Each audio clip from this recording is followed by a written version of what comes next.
Good day everyone! Ako si Angel, ang inyong lingkod Rai TV. So sa video ko na naman ngayon ay ibabagi ko na naman ang aking tugon sa katanungan na isa nating taga sa Bebeke. Shout out po sa iyo. Sana ang interpretasyon na ito ang sagot sa iyong katanungan at para din sa inyo dyan na may katulad sa panaginip na ito. Paalala ko lamang lagi na ito ay isang general interpretation kaya unawain nyo at tingnan mabuti ang mga nangyayari sa inyong buhay ngayon at gamitin ang inyong sariling intuition at mag-connect directly sa mga impormasyon na maaaring ibabahagi ko.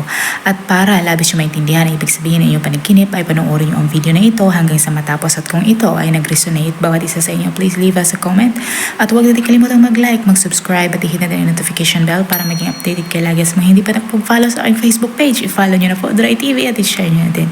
Maraming salamat. Ang pagkakaroon ng panaginip tungkol sa iyong asawa na walang ulo ay isang powerful symbol na maaaring nag-represent ng confusion within sa iyong subconscious mind.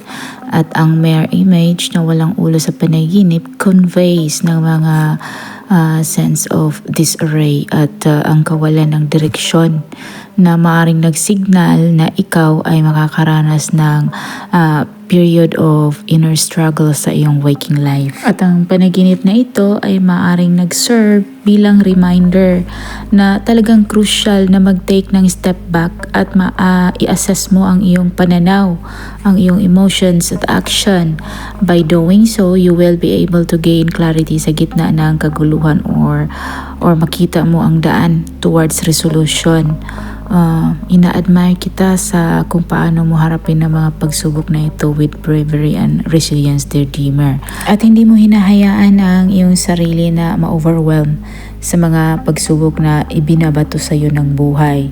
At lagi sa mga pagkakataon na ganito, ang iyong remarkable character truly shines as your determination and courage serves bilang inspirasyon sa mga nakapalibot sa iyo. Kaya ipagpatuloy mo lang na i-embrace ang iyong strength at gamitin mo ito to conquer any confusion or uncertainty na maaring mag-arise. Sana nagustuhan nyo ang dream interpretation na ibinahagi ko sa inyo ngayon at makibahagi na din sa inyo mga opinion at katanungan sa pamamagitan ng pagkomento sa baba.